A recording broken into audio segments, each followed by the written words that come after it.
Hey, teachers and parents. So, in this episode, I'm so excited because we are talking to Cara Zeles, a teacher, author, and founder of World of Little Dude, which is a social and emotional learning program for children. So, Cara, thank you so much for joining us today. How are you?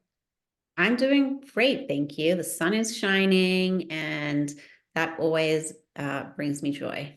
Yeah, me too. I love the sun for sure. So tell us before we get into World of Little Dude a little bit, like where did your teaching journey actually begin?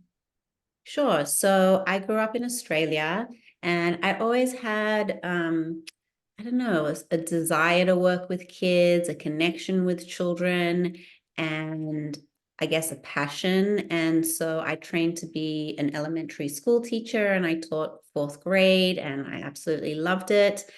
And then when I moved to America, um, I decided to retrain to become a Montessori teacher Mhm. and work with early childhood students. I don't know, like New York is like a really tough market to navigate, even as a teacher, even though they say, oh, we need teachers, like there's a lot of hoops you have to jump Oh, through. So really? yes, yes. So like in terms of getting certified by the state, and then like you really need your master's degree. So there was just a lot of barriers to entry, and I really wanted to be back in the classroom. So I discovered this amazing Montessori course. It was at a wonderful school, as they were a teaching school as well as a school on the Upper West Side. And I just fell in love with the philosophy, with the people, and yeah, it really set me on a different journey in terms of like where I was going in regards to my profession. And then at the same time, I started doing volunteer work with my dog, Little Dude. We joined the Good Dog Foundation as a therapy dog team. And we started going into schools and hospitals and kind of what I think is like a little bit hidden from like everyday society. So I was working at places like Charter School for Autism, another school with like kids with severe developmental delays, pediatrics ICU, ACS, which is the Children's Services. And it's just like a whole range of meeting a whole range of children that you wouldn't tend to meet in a neurotypical classroom and school. And it opened up my eyes. And also, I had these really amazing experiences doing dog therapy. And it kind of dawned on me that even though Little Dude and I weren't changing these kids' situations for a Mhm. brief moment in time in their day, we were adding joy and giving kindness. And I really wanted to teach that idea to the students in my early childhood classroom. So I started to bring Little Dude into the classroom. And Oh, I was amazing. yeah, so it just gave me this aha moment of wow, like Little Dude's a really engaging teaching tool. Kids are so curious, they're excited, they're engaged. And I thought, oh, okay, this is something. And at the same time, I was thinking, we teach ABCs, one, two, threes in a really explicit way in early childhood. Why aren't we teaching kindness, manners, empathy, all those good foundational skills that you want your children to be learning? Why aren't we teaching that in an explicit way? And that led me on the path of exploring social and emotional learning. And 9 years or 10 years ago, when I discovered SEL, it Mhm. wasn't like it was today. It was kind of in its infancy in a way. Yeah, And I I was going did to this. ask you, like, where was SEL back then? Was it just sort of something you might get professional development on, or was it that people were just starting to talk about it, or how was it? Was it even in the schools? I didn't. For me, it wasn't Yeah, 10 years ago. yeah, it definitely wasn't in schools. It wasn't a buzzword.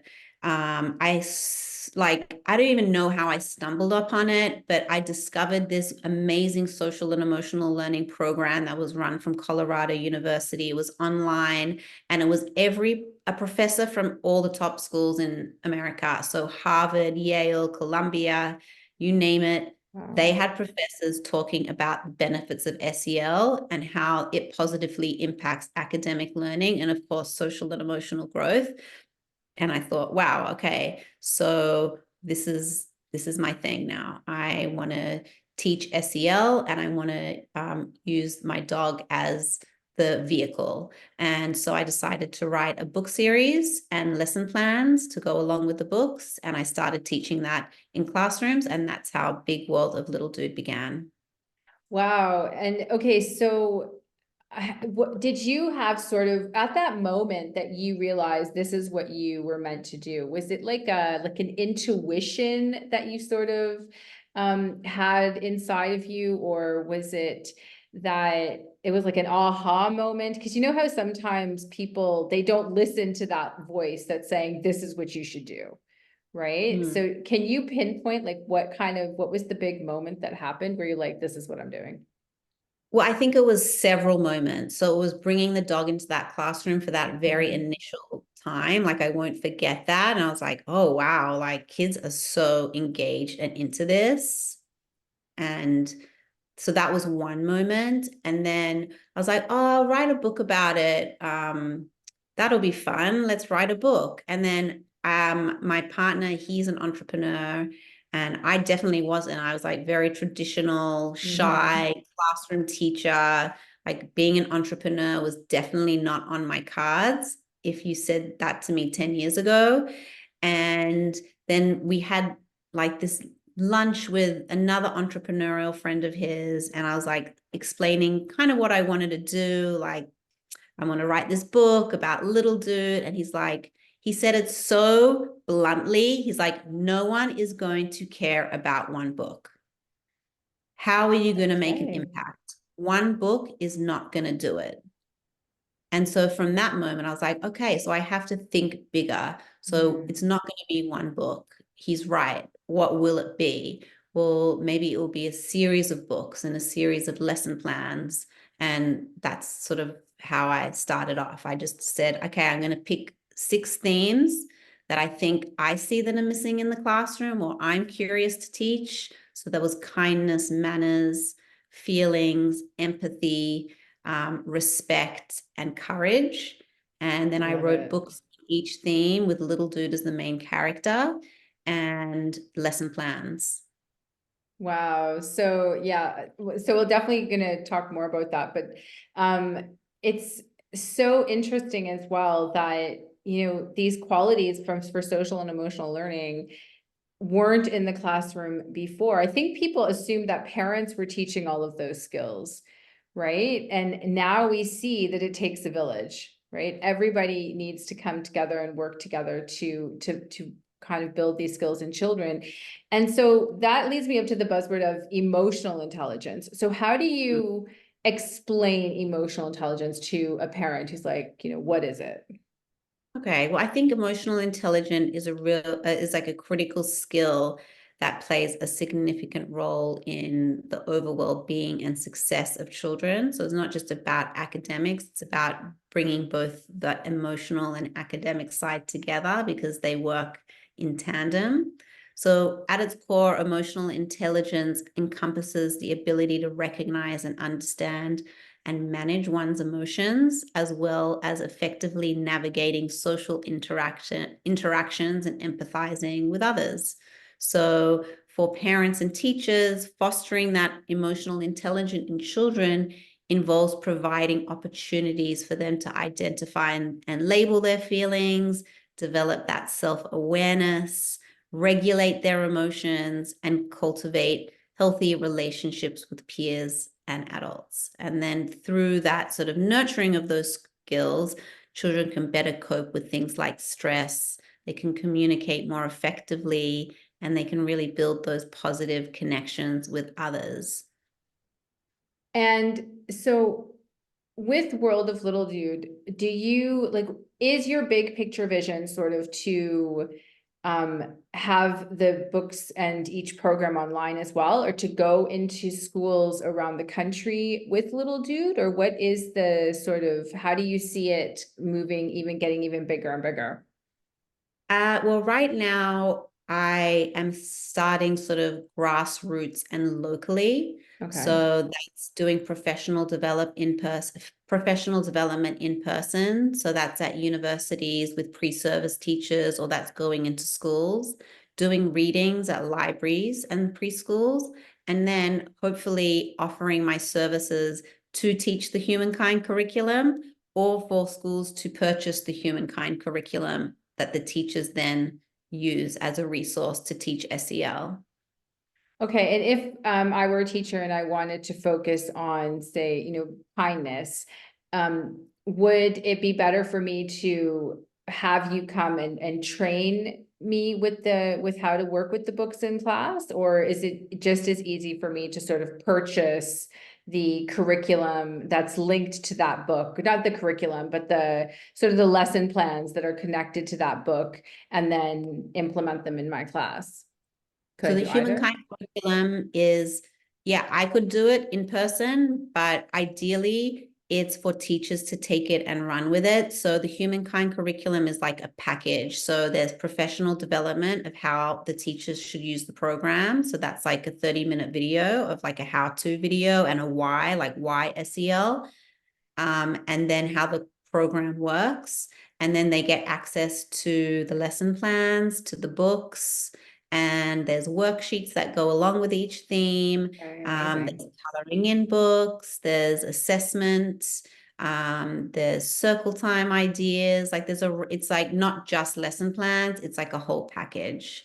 And then there's like also a ways of connecting home and school, because I think that's really important. Like, how do we bridge that gap between home and school? So it's also giving parents the tools and the language. So we're teaching kindness this week. Here's some vocabulary that we're using in the classroom. Here are some kindness ideas that you could be doing at home. And that's sort of like, you can send that out as a newsletter at the beginning of each week. So parents know what you're doing in the classroom and can use further solidify those ideas at home. So you're working in partnership. I love that. I think it's also an incredibly valuable tool for homeschoolers Mm, because, right, homeschoolers, their children don't always have as much of the social interaction, even though they do go out and they do socialize, because homeschooling is quite big in South Africa. And mhm. but the socially emotional side, that is not, I don't feel, something that often is specifically taught in terms of helping children cope with things like stress, things like, how do you manage conflict or something if you have there's something going on with you and your friend, things to that effect. And I think as schools start shifting, I don't know what you've seen with where you are, but have you noticed any shifts in schooling in terms of other types of more non-traditional schools popping up around your area? Yeah, I would say that the pandemic accelerated the homeschool market. I think before the homeschool market, it's like, oh, it's for religious people or for people who are like very crunchy granola. Like there was like kind of Yes, like not a stigma, but like a stereotype. there But I was, think yeah. pandemic really exposed a lot of the cracks within the traditional schooling. And I think parents it was like a wake up call for many parents. And I think that now homeschooling is like an option where, because parents want choice. Like sometimes in Yeah, America, it's like where you live, where you're zoned, that's where you're going to school. So you don't really have any choice. Whereas homeschool, I think, opens up that choice. And I think a lot more people are doing homeschool. In America, they've got charter schools. So that's something that I think is growing. There's a lot of politics and around charter schools too. That's another. online schools too. There's a lot of online schools that have grown in popularity Right. since the pandemic, since I think parents saw that their child could actually learn online Right. and was okay with Yeah. it. That's definitely, I think, Yeah, and I think something. parents like who also like, okay, I don't actually need to be in my office. What kind of lifestyle can we have? Maybe we are gonna move locations or travel. It opens up people's options, I think. Yeah, Yeah, and I absolutely. think private schools too, I think they've always been like a big part. Um, and I think maybe even more so because people are disillusioned with public school systems. Yeah, no, here, private schools are a huge, Yeah. a huge thing, because I could even say in my area, I mean, there's 7 private schools that I could, within a 10-kilometer radius. Yeah. So it's, yeah, it's definitely popular. I think parents would, love anything that could help their children with this sort of, with their social and emotional learning, definitely, because kids are struggling out there with it. So can you give me an example of maybe 1 or 2 of the activities that might go along with the books that you particularly maybe really like, or you've seen that like works really well, or just, yeah, to give us a bit of a feel for it? Sure, I can. So there's 9 themes, which are kindness, feelings, manners, empathy, respect, growth mindset, courage, friendship, and meditation. So maybe I'll give you an example of, say, how I incorporate. You don't need a dog, a therapy dog, to do these lessons, Okay, but that's probably a good thing. yeah, yeah. So I can give you a lesson. Say, for example, so I do this lesson. This is about like saying kind and unkind words and Okay. like their effect, like how, because that kind of can be an abstract concept in a way. Some of like SEL can be abstract for the early childhood learner. So how can you make it more concrete? So one way is I do this lesson about like unkind words. So I have a tube of toothpaste and I sort of squeeze out the contents onto a plate and talk about like, when we say unkind words and what effect that has. And then once the toothpaste is out, and like maybe the kids will be working in small groups, they'll all have their own little tube and like a little toothpick. And then I'll say, okay, now that you've squeezed it out, can you try and put the toothpaste back into the tube? And that's like almost impossible to really Yeah. do that, really Yes. tricky. And so you're illustrating that, this kind of serves as a metaphor for unkind words. So just like squeezing out toothpaste, saying hurtful words is easy, but once they're spoken, even if you say sorry, you've still said them. It's hard to take unkind word back. So really this activity encourages students to be sort of more mindful of their words and emphasize the importance of, being kind and empathetic when you interact with your peers. So that's kind of like a concrete way of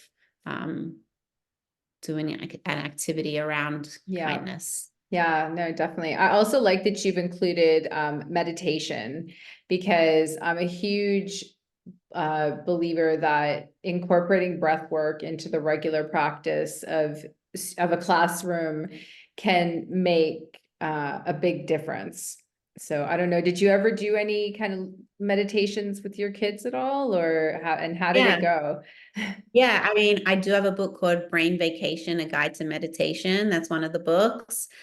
And I teach the kids about like their breath and how they can use their breath and different breathing techniques. I've written 3 like meditations that are audios. Oh, cool. And I use meditation a lot, even my own kids. Like we listen to a meditation every night before we go to bed. Like there's amazing podcasts that offer free meditations. Yeah. So I find them really helpful. Yeah, me too. I feel they've definitely calmed me down so much. I wish I had, not that they've calmed, not that I was like overly stressed or anything, but well, I mean, when I was teaching, I could be overly stressed, but I feel like in moments of stress, I can handle it so much better. Like Mm-hmm. since I have started meditating, I wish I had known about incorporating it in the beginning of my teaching career, because I think I would have taught all my classes how to do it. Or maybe Yeah. not meditating, but the breath work definitely that comes with Yeah. it. I think just doing like, for example, at the beginning of the year, you teach the kids like 1 or 2 simple breathing techniques. Like there's the box breathing where you breathe in for 4, hold for 4, breathe out for 4, hold for Yeah, 4. And, you teach that to the kids. And then that's part of your classroom culture. Okay, after lunch, I see everyone's like exactly. a little, um, has a lot of energy, like let's do some box breathing. And then you can pull that as a teacher, you want to create a toolbox. And as well at home, you want a toolbox. So when your child or the children in your class, you can see that they're struggling or having a moment, you can pull out one of those tools. Will the tool work in the moment? Maybe, maybe not, but at least it's there for you to use. And the children, once you've done it repetitiously, then that's something that's gonna, you can use in the moment. Yeah, no, what definitely. I have seen it work with, children and students. So I highly recommend it for teachers and for parents to learn Mm. it and practice it at home and teach their children. One thing I want to look at this year as well is the tapping, the face tapping. Yes, yes, yes. Yeah, that seems quite interesting. Have you tried that at all or?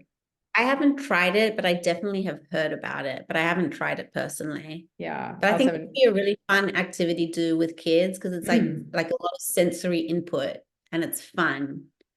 So it could be a really Exactly. great thing to do with your kids. Yeah, I think so. I think so.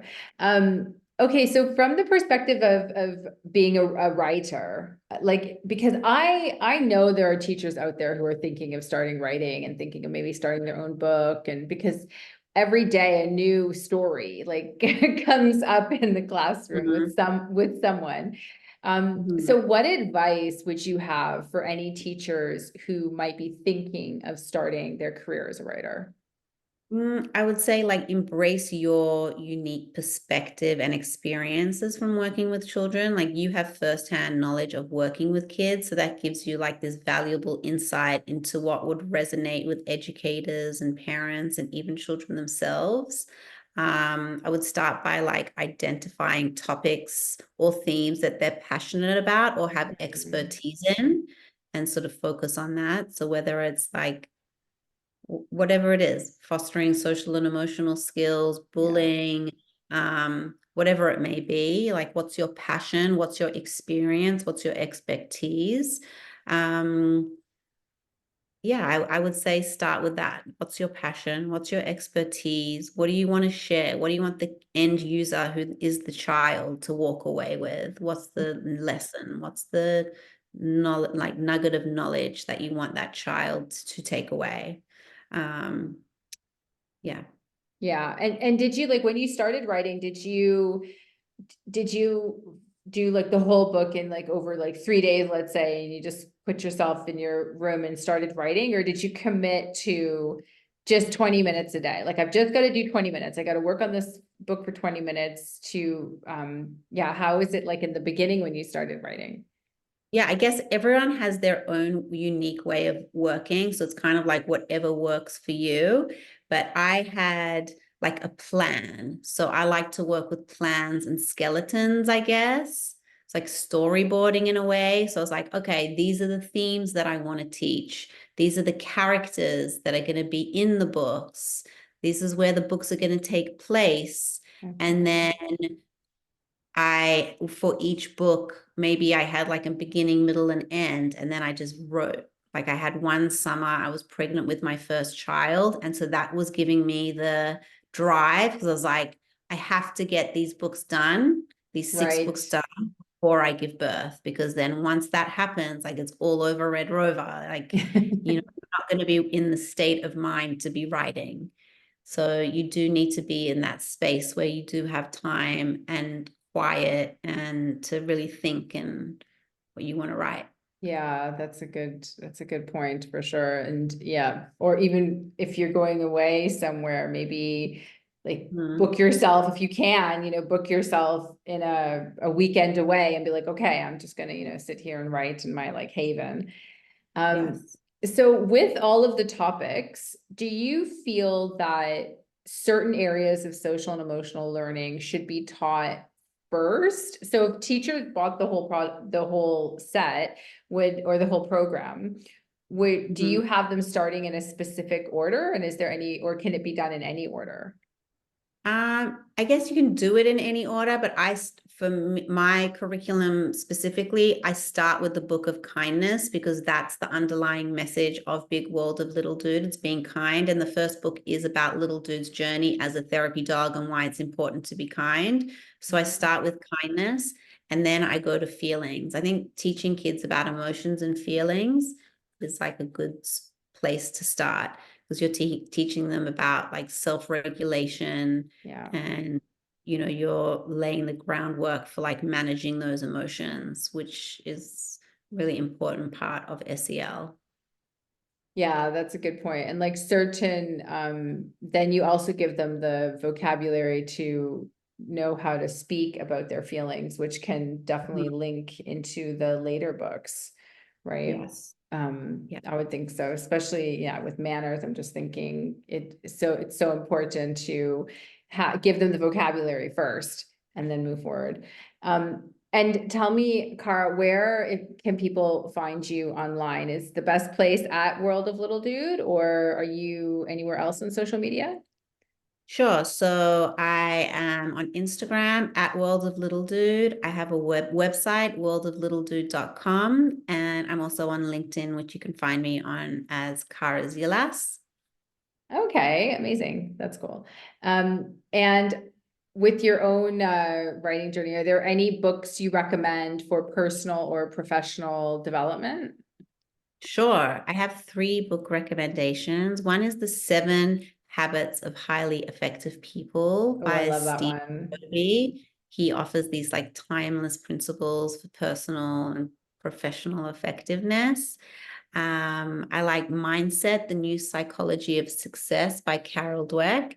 She's Mm-hmm. like the one that sort of started the growth mindset movement. So, I really like her message. I think it's Mm-hmm. important for kids also to have a growth mindset, which is why I talk about that in the book, about like talking, your inner dialogue being positive, and rather saying like I can't, but I can, or I'm working on. So like changing that language in the kid's head. I think growth mindset's really important, because I can even say like, say for example, my daughter, she really hates maths, and she just kept saying, I hate math, I hate math, I'm not good at math. And I said to her, when you start saying something over and over again, starts to become true. Mm. So instead of saying, I hate maths, I can't do it, you can say, I'm working on my maths. I'm getting better. And then I had a conversation with her teacher, and I said, look, I want to start changing the language of how Grace talks about math, because I think it's an unhealthy mindset. And so her teacher's on the same page too. So Nice. she's using the same language. So I think growth mindset's really I just want to say important. one thing about that book with mindset, because I've also read that book. And one thing, it's funny that the opposite is also true. So she outlines, and I'm pretty sure she's only got the one book. I mean, you could be talking about the second one, but I think it's just the one. But she outlines a story about a girl who is exceptionally talented at violin. Mhm. And when she went to a special school for music, and the teacher wanted to help her grow as a violinist, she didn't know how to process it, and she shut down because she's always been told that she's the best and she doesn't need any improvements and she's so good. Mhm. But there's always room to try something new or try something a little bit differently or listen to the expert. And it took a long time for her to really come back to this point that she could grow, she could get better, because she's always been told she was the best. Mhm. So Mhm. it's funny because that's the narrative that has been pushed on her, that she has formed for herself. So it's the Yeah. same thing, right? If you never really say that you're 100%, there's always that room for growth. Like that growth mindset and how you speak to yourself is so critical. Yes, and also realizing that your brain is a muscle, Yes. and that you just can always get stronger with more information. You're always learning. I'm learning every day. Oh, me Don't ever. too. Hmm. I love learning. Okay, cool. And your Yeah. third book, sorry? Was The Power of Now by Eckhart Tolle. Yeah. I So I really, just listened to that book. yeah. Oh my gosh, we're so Yeah. aligned. Yeah. I really like yeah, he's great. What resonated with you in that book? Like what, can you pick out a moment that you liked or something that you remember that you enjoyed, that you I just learned? think he offers really great insights and practices for living in the present moment. Yeah. No, Mm. me too. One of mine was, if with the power of now is if you experience if you're dealing with, trauma or pain and you're living in the pain body, that you want to try and speak to someone to get to move past it, so that because it is just almost like, he doesn't call it like a figment of your imagination, but it's as though you're living in it. You have to work on living in it temporarily so that you can move into the present moment, because that's what happened before. It's not affecting you now. So I always think of that when, at least, focus on the positive side, maybe, of what happened, or something that you can take from that. But I highly recommend The Power of Now. I actually listened to it as an audiobook, and it's very calming because he is the one who narrates it. Yeah. Okay. So I it's love that. I definitely, love audiobooks. yeah, me too. Me too. And so speaking of mindset, like, how do you move yourself from a negative mindset into a positive mindset if you find yourself there? I think sort of acknowledging that you are going to have, like, life isn't just one rainbows and unicorns. Like, you are going to have negative thoughts and emotions, but kind of like, don't judge that. Don't judge those moments and those thoughts.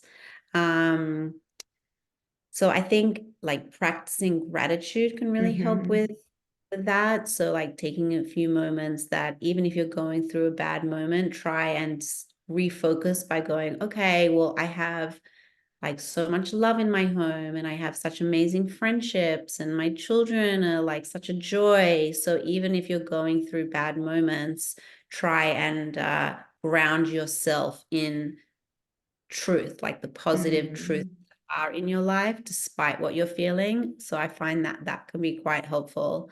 um yeah, and then like if things are going wrong, sort of focusing on how you can grow from that experience. So even though Okay. it's bad, or something has happened that is making you unhappy, or whatever it is, it's like, well, how can I grow from this experience? What can I learn from this experience? So when it comes up next time, I can approach it in a different way. That's valuable. That's, yeah, no, that's so powerful, because I think if people could learn to do that instead of just the negative self-talk, oh, I'm useless, I'm stupid, I can't do it, which is how a lot of people will go with something like that, rather be like, okay, this is what happened. This is how I felt when it happened. That it's certain things right now are out of my control, but my response and my attitude towards it are within my control. So like, what can I do to make it better next time? That's definitely, yeah, I agree with that. And I think that has changed the way I live my life a lot as well, is starting to do, like, doing that. Cause I've been doing that for a long time, but I never did that when I was younger.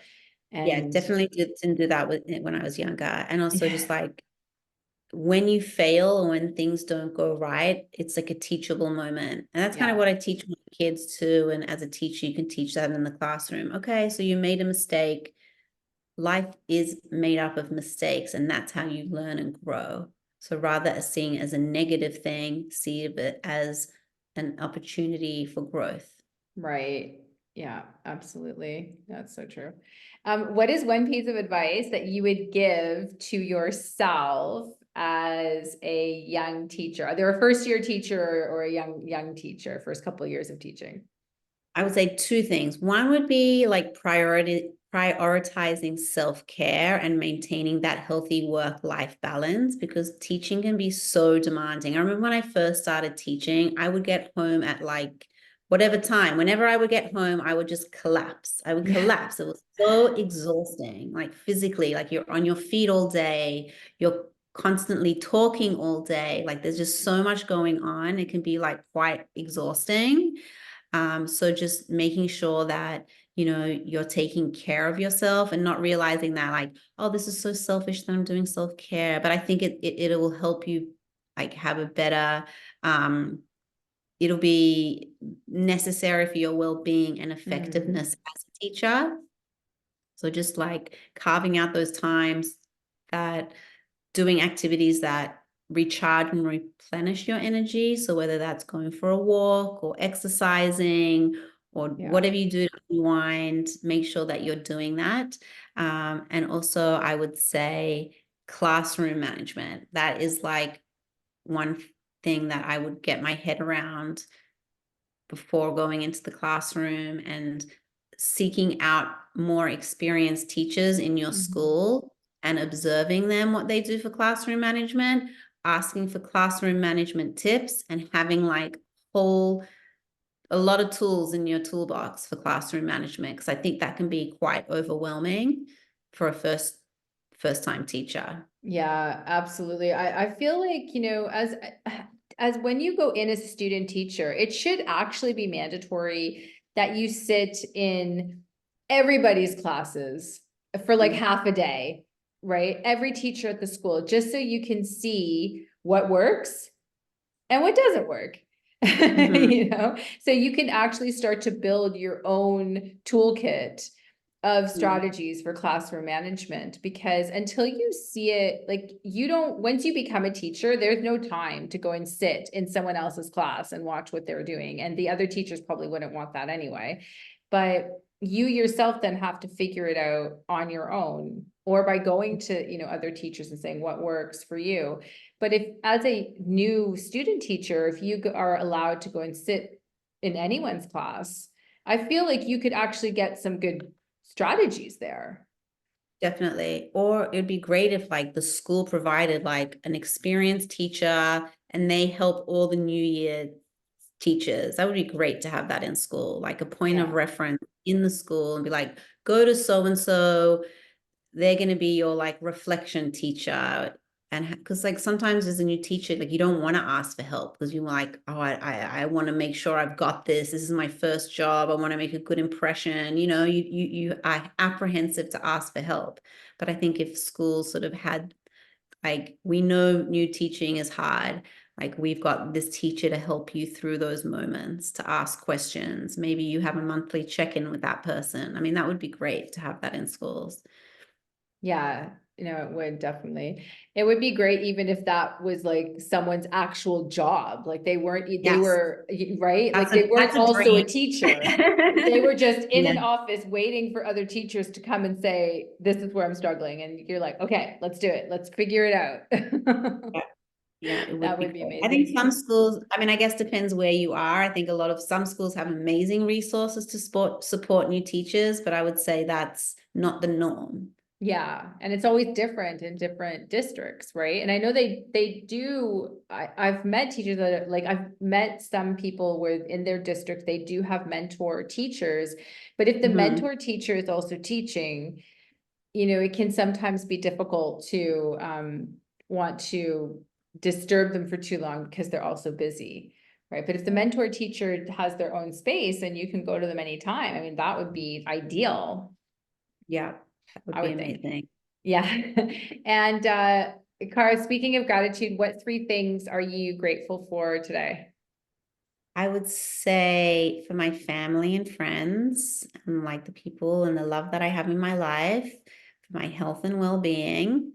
Nice. It's really important because I had the flu last week and it was horrendous, and just you don't Oh, realize until you're sick yeah. how debilitating it is. But just so happy to be healthy, and just opportunities for growth, always learning, always listening. So I'm grateful for having those opportunities. Oh, that's amazing. I love that. Well, I'm so grateful for you being able to come on today, Cara, because I know that you were sick last week, and I'm just glad that you're feeling so much better, and yeah, you look great. And I really appreciate you for what you're doing to help not just the students, but subsequently like the teachers and the parents that I know are going to love your program, because it's just teaching such valuable skills to children. So thank you so much. And I really just wish you so much success and prosperity as you move forward. Yeah. So have a fantastic, year ahead. Thank you so much. I really appreciate you sharing Big World of Little Dude and what we do with your community. And take care, and all the best for your endeavors too. You.